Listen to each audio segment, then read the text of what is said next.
계속해서 로마서 말씀을 상고해 나가겠습니다. 오늘 살필 말씀은 로마서 3장 21절 이하의 말씀입니다.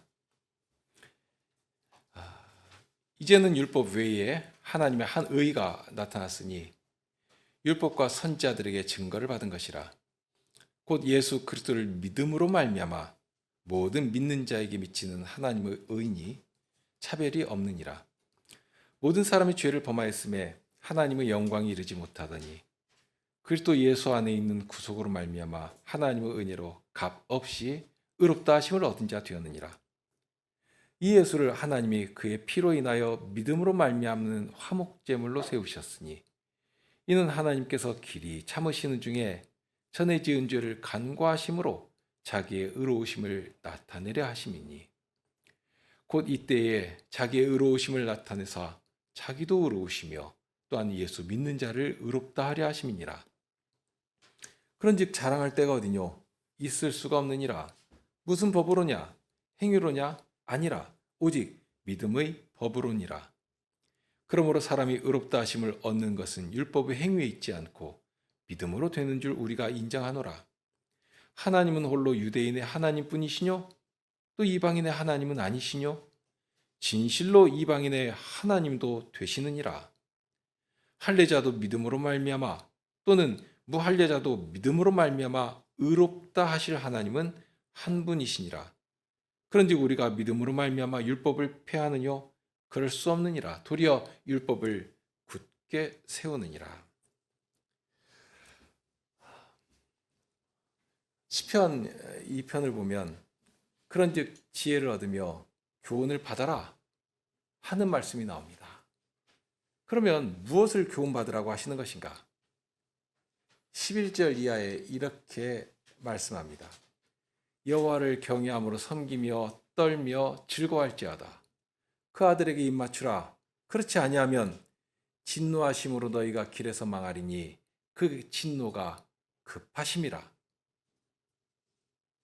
하늘에 계신 분께서 명하고 계십니다.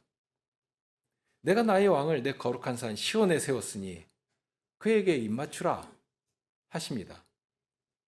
여호와를 경외함으로 섬기고 떨며 즐거워하라 명하십니다. 만일 그렇지 아니하면 어떻게 되는 것인가? 진노하심으로 길에서 망할 것입니다. 그것도 급하게 망할 것이라 알려주십니다. 이렇게 말씀하시면 망하라고, 너는 소망이 없으니까 그냥 망하라고 저주하는 말씀이 아닙니다. 오히려 망할 길에서 돌이키라는 애타는 부르심입니다. 그 길로 그냥 돌진하면 망하니까, 죽으니까, 여기 살 길이 있고 여기 복된 길이 있다. 그러니 여기로 돌아오기만 하면 된다 하는 간절한 부르심이 거기 있는 것입니다. 그러니 어떻게 하면 되는 것인가? 여기 여호와께서 명하신 것처럼 그분에게 입맞추면 되는 것입니다. 다만 어떻게 하면 되는 것인가 하는 것입니다.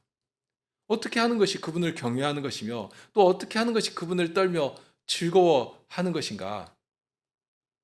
이어 말씀합니다. 여호와를 의지하는 자는 다 복이 있도다. 여호와를 의지하는 것입니다. 주의 율례를 쫓아 기쁨으로 순종하는 것입니다. 그래야 소망이 있는 것입니다. 인류 역사가 이제까지 그토록 쌓으려고 하는 바벨탑이 있습니다. 자, 성과 대를 쌓아 대꼭대기를 하늘에 닿게 하여 우리 이름을 내고 온 지면의 흩어짐을 면하자 하는 것입니다. 하나님이 계신 곳까지 인생의 가치와 능력을 탑처럼 쌓아 올리고, 그러니 그 위에 올라서서 하나님이 아니라 인생이 하나님이 되는 역사를 만들어 가겠다 하는 이 정신은 인류 역사에서 한순간도 사라진 적이 없습니다. 바울 사도가 계속해서 두렵도록 알리며 경고하는 말씀도 동일합니다. 시편 2편에서 전하는 것처럼 만일 그 아들에게 입맞추지 않는다면, 여호와를 의지하지 않는다면 그러면 어떻게 될 것인가 하는 것입니다. 사람의 논리와 지식으로 하나님은 없다 하고 규정하면 하나님이 없어지는 것인가? 아니, 그냥 없다고 주장하면 아무 일도 없는 것처럼 그렇게 되는가 말입니다. 앞에 로마서 2장 5절에 사도가 전한 말씀이 있습니다. 다만 네 고집과 회개치 아니한 마음을 따라 진노의 날, 곧 하나님의 의로우신 판단이 나타나는 그날에 이 말 진노를 내게 쌓는도다 하였습니다. 인간의 논리와 지식과 문명의 바벨탑을 쌓아놓고서는 그 탑 꼭대기 올라가서 온 지면을 살펴보았지만 어디에도 하나님은 없는 것이라고, 아무리 찾아도 신은 없는 것이라 그렇게 말하면 해결이 되는가 말입니다. 안 되는 것입니다. 오늘도 자연 만물이 하나님의 어떠하심을 소리 높여 전하는 소리가 온 땅을 진동하고 있지 않습니까? 주께서 정하신 길을 따라 눈을 뜨며 숨을 쉬며 운행하며 살아가는 것이고요. 뿐만 아니라 사람의 본성은 어떻습니까? 양심이 부르짖는 소리를 그냥 분지르고 덮어두면 그 소리가 그냥 사라지는 것인가? 더욱이 하나님께서는 하나님이 어떠한 분이신지, 어떻게 의지해야 하는 것인지를 온 땅이 듣도록 말씀으로 전해주고 계십니다. 오늘도 전해주고 계십니다. 하나님은 이런 분이시라. 하나님을 의지하는 자가 사는 것이라 하고 알려주고 계십니다. 그런데 그 말씀 앞에서 나는 모른다, 그것 아니라, 그렇게 하면 되는 것인가? 그렇게 할 수 있는 인생이 있기는 한 것인가? 하는 것입니다.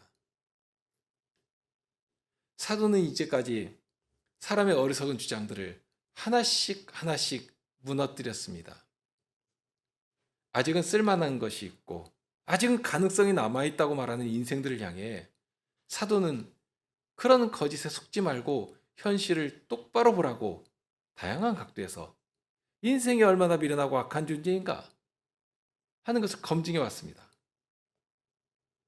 정말 오늘 당장 하나님의 진노로 인해 멸망을 당한다고 해도 아무 할 말이 없는 그런 자들인 사실을 드러냈지 않습니까?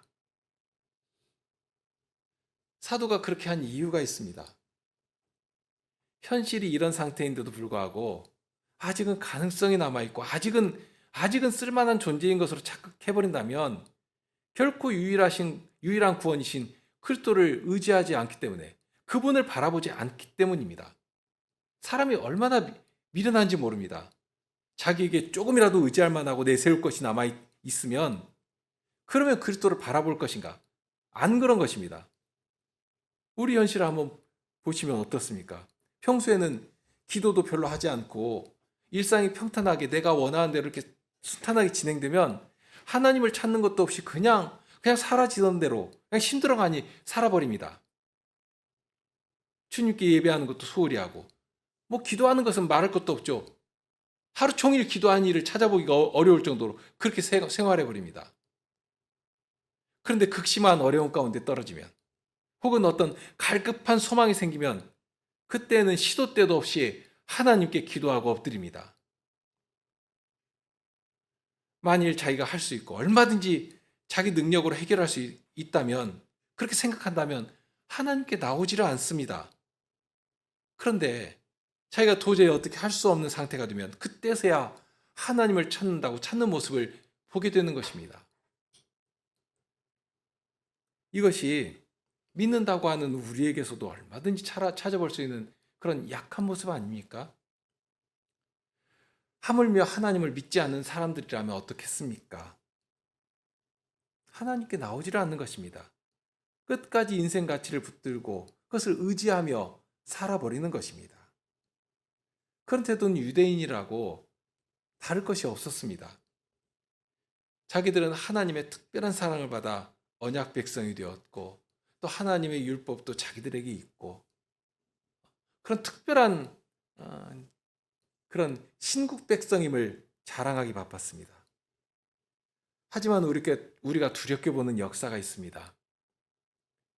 하나님께서 특별한 사랑을 베풀어 주시고 세상 역사에 없는 그런 구원의 능력으로 저희를 보살펴 주실 때 하나님께서 주시는 정말 특별한 돌보시는 은혜를, 보장을 어떻게 대했는가, 어떤 식으로 대했는가 하는 것입니다. 하나님께서 주시는 은혜는 당연한 것으로 여기면서 그 위에 인생 욕망과 행복을 찾아 교묘하게 하나님의 말씀을 비틀며 인생 가치를 추구하고 나간 것입니다. 하나님의 말씀에는, 그 율례의 말씀에는 자연 계시나 일반적인 은총으로는 깨달을 수 없는 하나님의 신비까지도 담겨 있습니다. 시편 2편에서 보면 여호와를 의지하는 자가 복이 있다고 했는데요. 바로 어떻게 하나님을 의지하는 것인지를 말씀에 담아 주셔서 그 말씀을 따라 살아가면 능히 하나님의 영광에까지라도 이룰 수 있게 해 주신 것입니다. 그러니 그 율법의 말씀이 보도록 하신 사실이 있습니다. 시편 2편에서는 어떻게 묘사하고 있는가? 어떻게 분명하게 그 사실을 보도록 하시는가? 여호와께서 거룩한 산 시온에 내 왕을 세웠다. 그렇게 알려주십니다. 그렇게 내 왕을 세웠으니 내가 세운 그 왕을 바라보라는 것입니다. 그리고 그분의 발 아래 엎드려 입을 맞추라 하는 것입니다. 그의 아들에게 여호와께서 시온에 세우신 그분에게 입을 맞추라는 것은 마치 이것과 같습니다. 예수님의 공생애 가운데 예수님께서 한 바리새인의 집에 초청을 받아 식사하실 때입니다. 그런데 예수님께서 계신 자리에 어떤 여인이 나옵니다. 값진 향유를 가지고 나와서 예수님께 부어드린 일이 있습니다. 사람들은 그가 하는 일을 보면서 예수님을 비난했습니다. 지금 저 여자가 어떤 여자인 줄을 안다면 저렇게 자기를 만지도록 가만두지 않을 것인데 하고 했습니다. 왜 그런가 하면 이 여인은 모두가 다 아는 부정한 여인이었습니다. 사람들의 비난과 저주를 받는 더러운 여자였습니다. 그러니 여인도 그렇습니다. 스스로가 떳할 수가 없는 것이죠.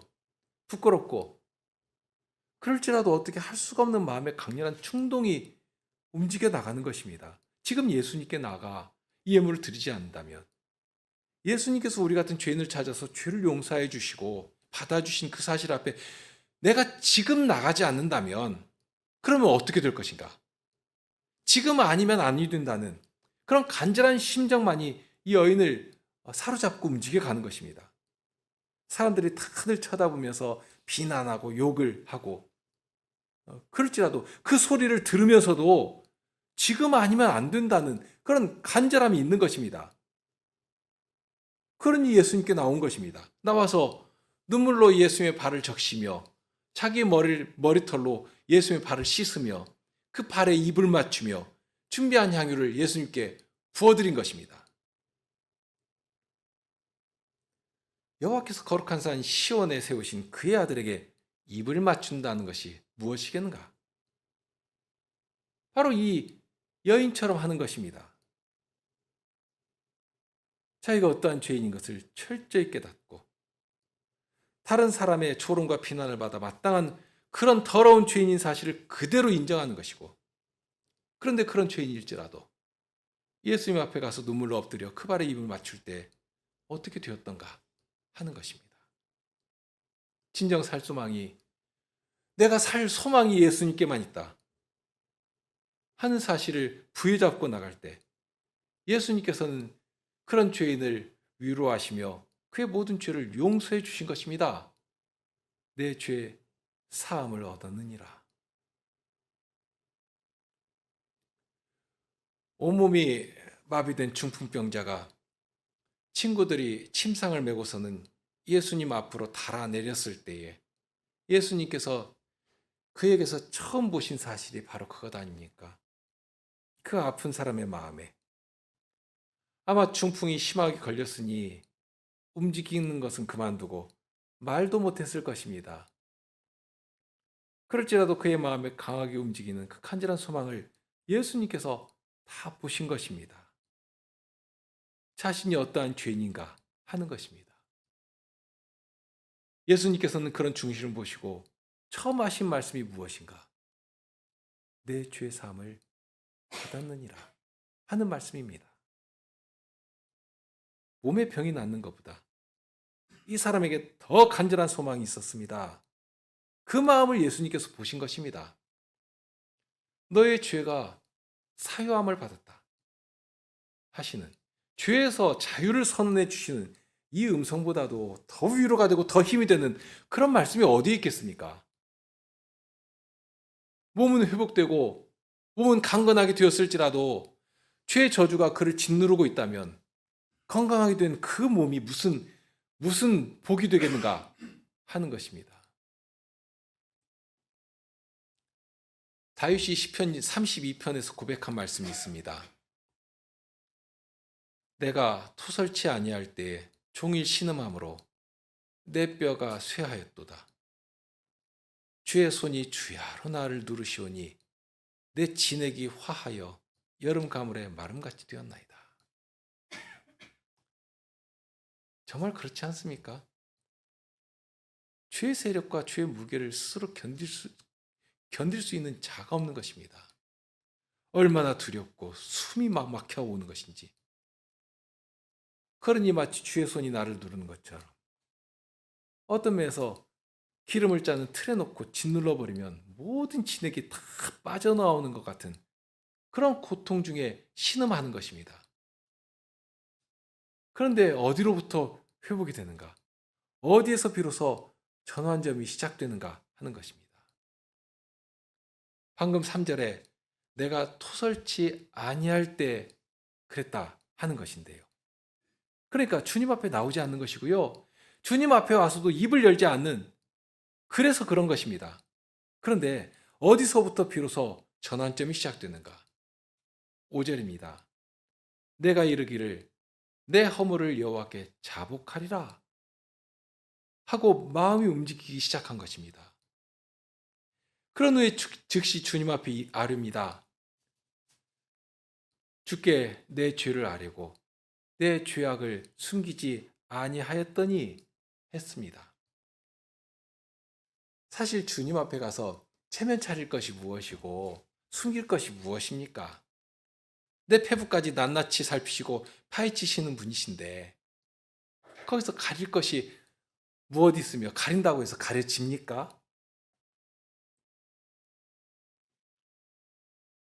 어린아이가 벌거벗은 몸을 다른 사람 앞에서는 부끄러워할 수 있지만 엄마가 씻겨주기 위해서 아이를 기다린다면 아이가 엄마 앞에서 벗은 몸을 보일지라도 하나도 부끄러운 것이 없지 않습니까?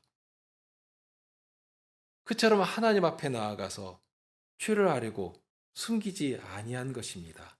그랬더니 어떻게 되었는가? 곧 주께서 내 죄악을 사하셨나이다. 죄를 사해 주신 것입니다. 이 32편 시를 시작할 때 시인은 이렇게 고백합니다. 허물의 사함을 얻고 그 죄의 가리움을 받은 자는 복이 있도다. 마음에 간사가 없고 여호와께 정죄를 당치 않은 자는 복이 있도다. 복이 있는 자로다. 정말 복이 있는 사람이 누구인가? 참된 복이 무엇인가? 하는 것입니다. 죄를 짓지 않는 것이 아닙니다. 행위를 완전하게 행하는 그것이 복 있는 것이 아닙니다. 이 편에서도 여호와를 의지하는 자가 복이 있다고 했는데요. 여기 32편에서는 죄를 짓지 않아서 복이 있다고 하는 것이 아니라 허물이 있지만 나의 허물에 사함을 얻고 죄가 있지만 그 죄에 가리움을 받은 자가 복이 있다 하고 말합니다. 시작은 그렇습니다. 죽을 병에 걸린 자가 자기 병이 얼마나 심각한지를 알아야지 움직일 것 아닙니까? 자기가 아주 건강하다고 생각하면 의사를 찾아갈 일이 없습니다. 예수님께서 하신 말씀이 그렇죠. 마가복음 2장 17절입니다. 예수님께서 들으시고 저희에게 이르시되 건강한 자에게는 의원이 쓸데없고 병든 자에게라야 쓸데있느니라. 내가 의인을 부르러 온 것이 아니오 죄인을 부르러 왔노라 하시니라. 사실 죄인 아닌 자가 없지만 유대인들은 율법의 의로는 자기들이 흠이 없다고 생각했습니다.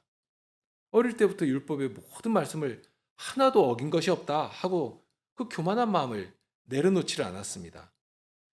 그러니 다른 사람들의 죄에 대해서는 아주 예리하게 판단하고 정죄하면서 세리들이나 창기들에 대해서는 마치 자기들은 의인인 것처럼 재판장 자리에 딱 서가지고 저들을 정죄하고 멸시하면서 나는 저 더러운 자들과 같지 아니함을 감사하나이다 하는 그런 기도를 한 것입니다.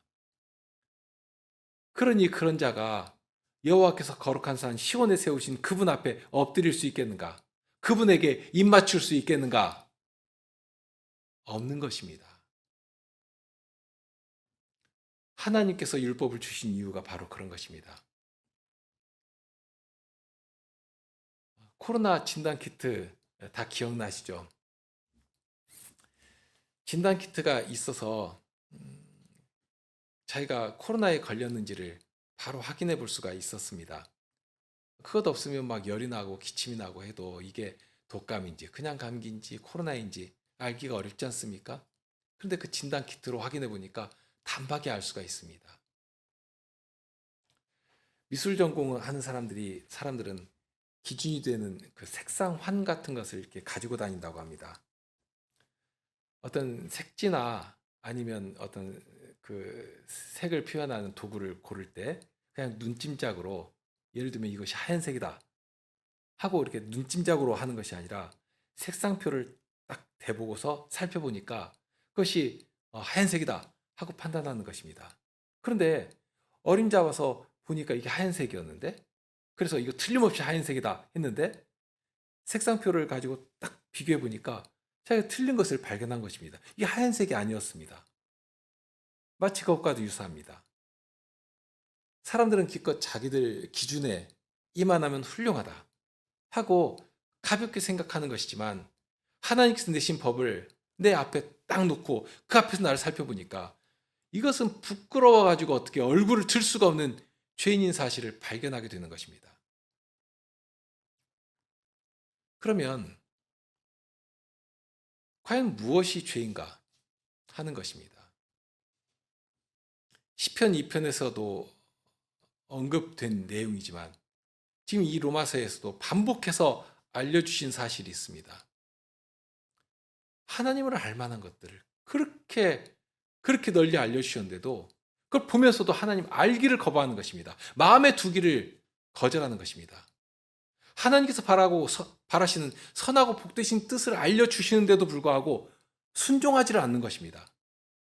하나님께서 바라시는 선하고 복된 뜻은 분명합니다. 내가 너희를 사랑한 것 같이 너희도 서로 사랑하라 하신 것입니다. 율법의 본의가 무엇인지를 예수님께서도 알려주셨지 않습니까? 마음과 목숨과 힘과 뜻을 다하여서 하나님을 사랑하라 하는 것입니다. 그렇게 하나님을 알고 하나님의 사랑을 배워가게 하신 것입니다.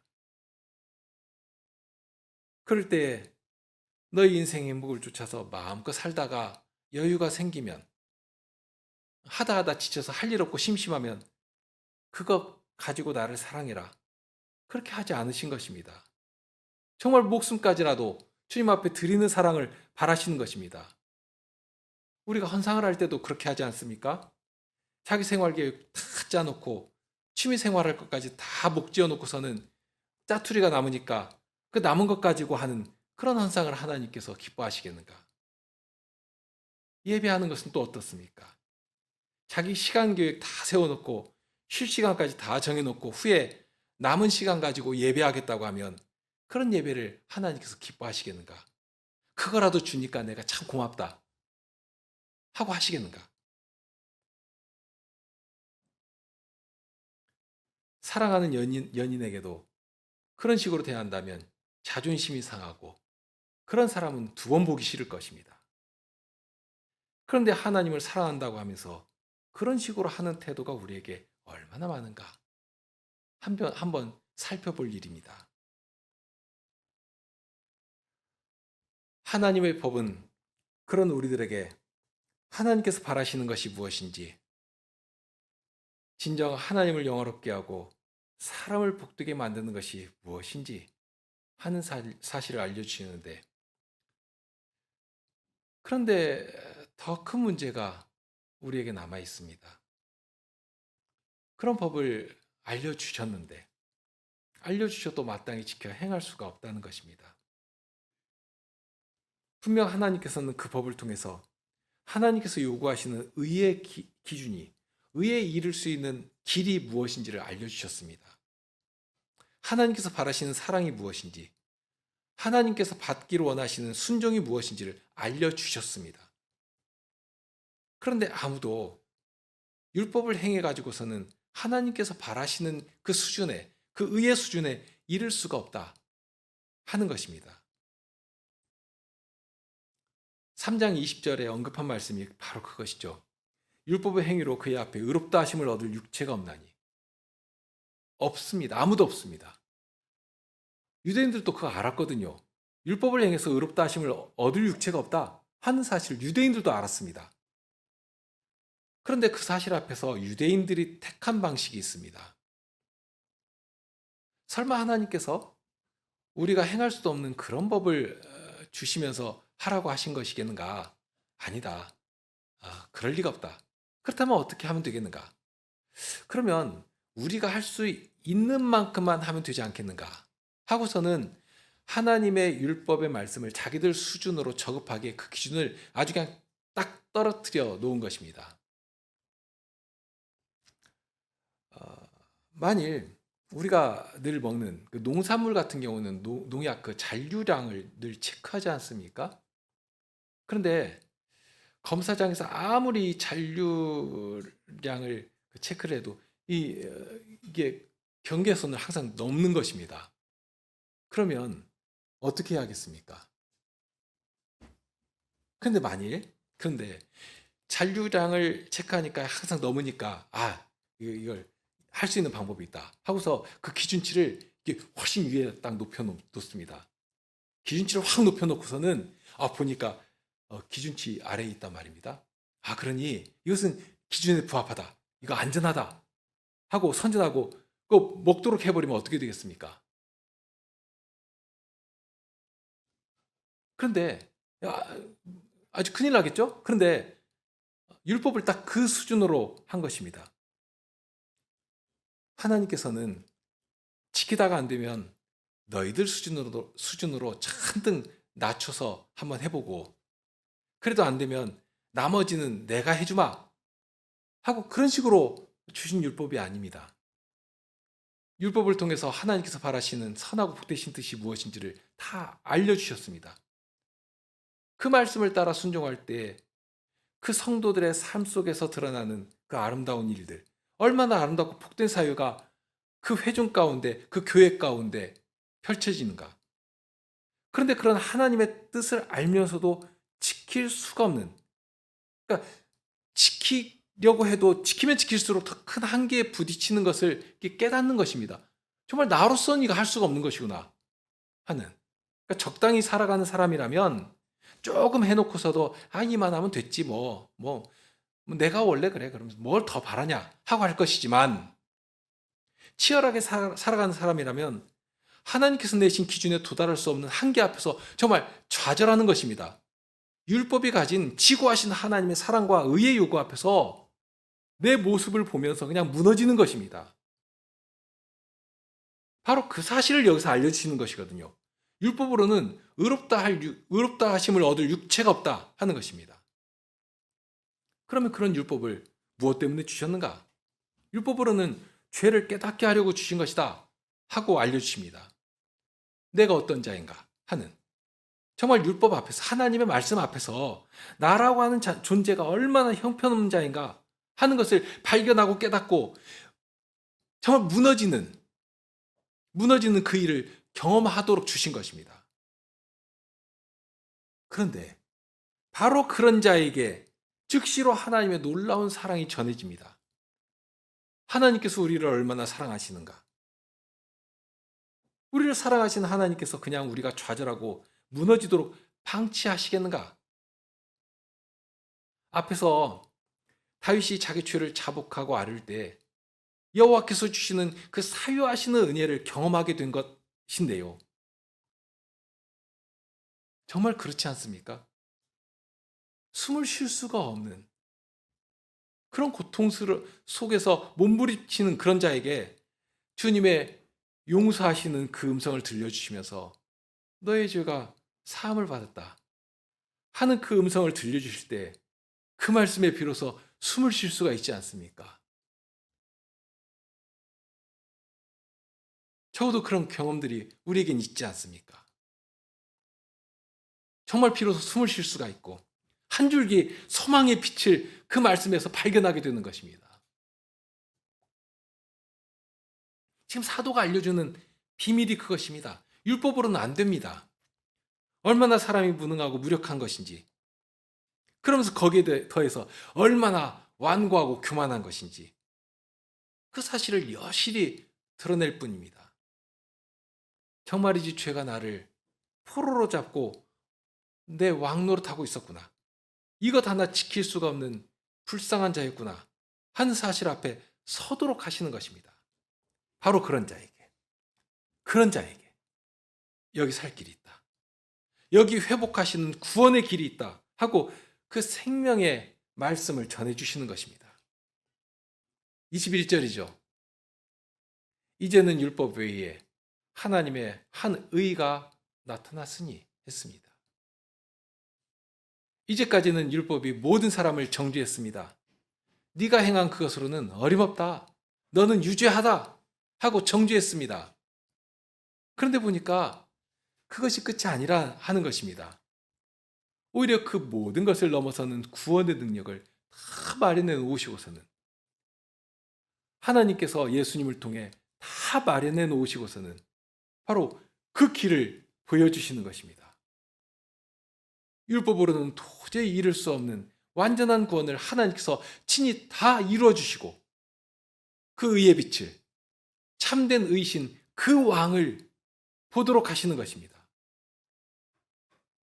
사람이 만들어 봐야 부끄러워서 내놓을 수가 없는 것인데 하나님께서 친히 정말 완벽하고 완전하여서 그 앞에서 찬탄하며 놀라워할 수밖에 없는 그 구원의 은혜를 다 마련해 놓으시고서는 우리를 그 앞에 딱 서게 해주시는 것입니다. 시편 2편에서도 고백한 사실이 그것 아닙니까? 여호와께서 거룩한 산 시온에 세우신 그분을, 여호와께서 세우신 그 왕을 바라보도록 하시는 그분에게서 미치는 완전한 의를 마주하게 해주시는 것입니다. 3장 22절에 그렇지 않습니까? 곧 예수 그리스도를 믿음으로 말미암아 모든 믿는 자에게 미치는 하나님의 의니 있습니다. 하나님께서 내신 의가 어디에 있는가? 정말이지 하나님께서 거룩한 산 시온에 세우신 그분으로 말미암아 미치는 하나님의 의, 그것 외에는 없는 것입니다. 그것만 있는 것입니다. 세상과 악한 자마귀는 유대인들과 로마의 권세를 총동원해서 하나님께서 보내신 메시아를 십자가에 매달았습니다. 그렇게 달아놓고서는 온 세상에 부끄러움이 되도록 만들었습니다. 봐라, 하나님께서 보내신 자도 어쩔 수가 없는 것이다 하고 죽음의 권세가 얼마나 강력한 것인지를 자랑하며 승리의 축배를 올린 것입니다. 하지만 어떻게 되었는지 우리는 알지 않습니까?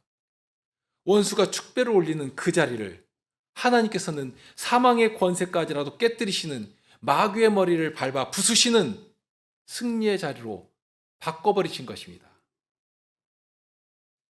예수님께서 십자가에 달리신 것이 예수님에게 죄가 있어서인가?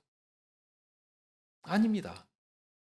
홀로 의로우신 예수님께서 우리를 사랑하시는 하나님의 사랑을 달리 보이실 방법이 없으니까 우리를 대신해서 마치 백성을 대신하여 볼모 잡혀가는 왕자처럼 백성을 구원하기 위해서 대신 사망에 사로잡힌 죄인이 되셔서 십자가에 달리신 것입니다. 죄인들을 향한 모든 죄의 진노를 예수님께서 다 가져가시고 기꺼이 짊어지시고 그렇게 우리를 위한 화목제물로 당신을 십자가에 위해서 온전히 들이신 것입니다. 그러니 이제 어떻게 되는가?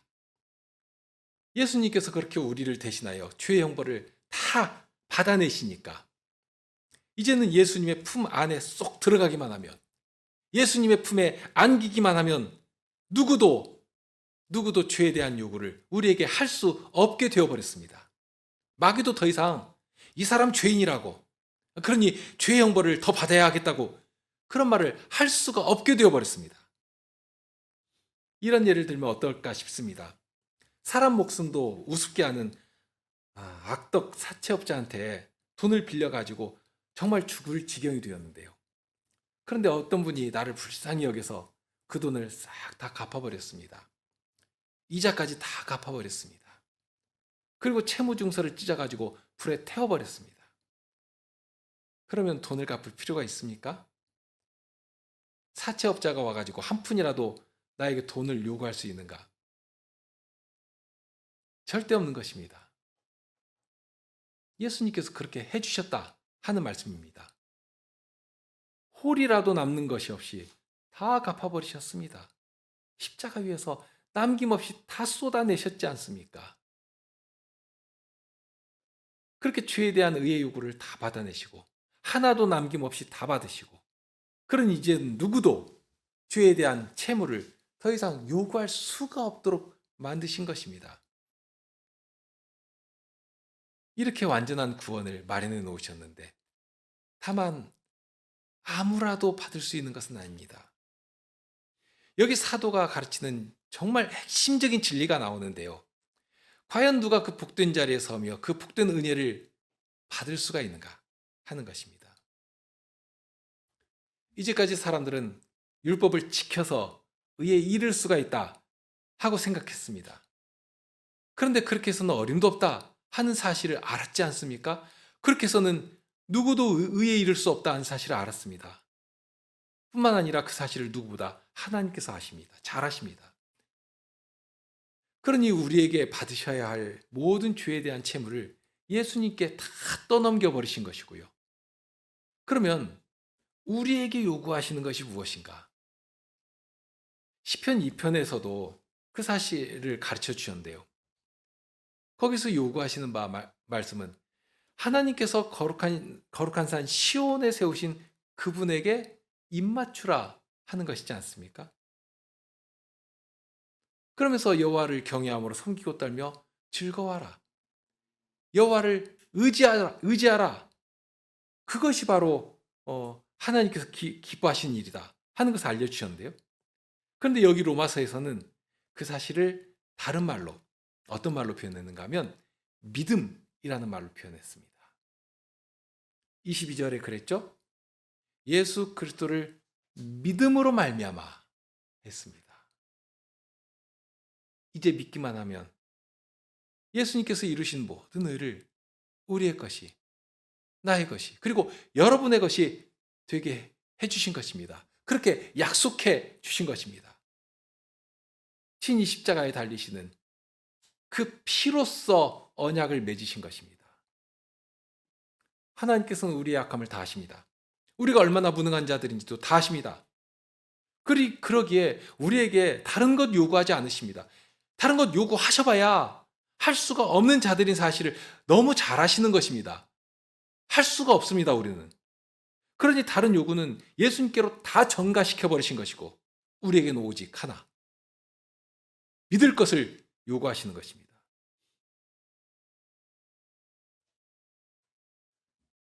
그렇게 믿음 하나를 요구하시며 예수님의 품 안으로, 예수님의 구원의 은혜 안으로 들어오도록 오늘 또 부르고 계시는 것입니다.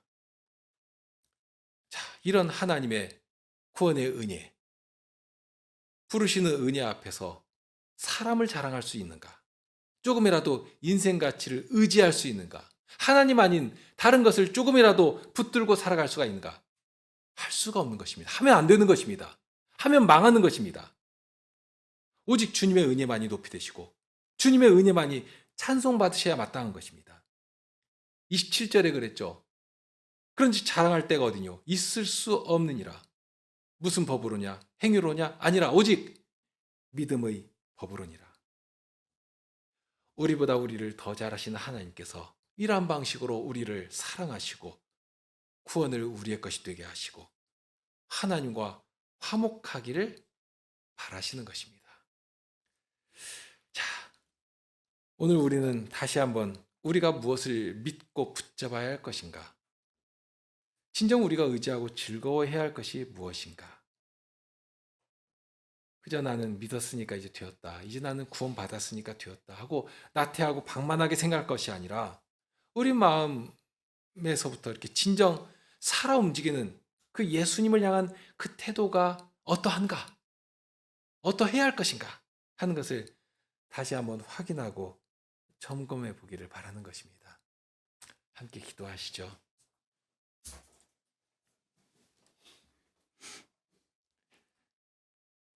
저희가 얼마나 교만하고 미련한 자들인지 주님의 말씀 앞에서 정말 부끄러워 고개를 들 수가 없는 것이고, 그러나 주님께 저희의 살 길이 있고 유일한 소망이 있기에 주님 앞에 나와 다시 저희 부끄러운 머리를 들게 됩니다. 저희가 어디에서라도 주님의 구원을 바라며 의지하는 자가 되게 하여 주시고, 그러니 주님의 발 앞에 엎드려 입을 맞춘 자로서 주님의 구원을 세상 앞에 자랑하며 죄와 불의와 거짓과 인생의 탐욕과 담대히 싸워나가는 그런 자들이 되게 하여 주옵소서. 저희 안에 일으켜 주신 이 선한 열망을 결코 소멸하는 일이 없이 주님께로 드리며 주님을 섬기고 떨며 즐거워하는 그런 주의 자녀들이 되게 하여 주시옵소서. 우리 주님 예수 그리스도 이름으로 기도하옵나이다. 아멘.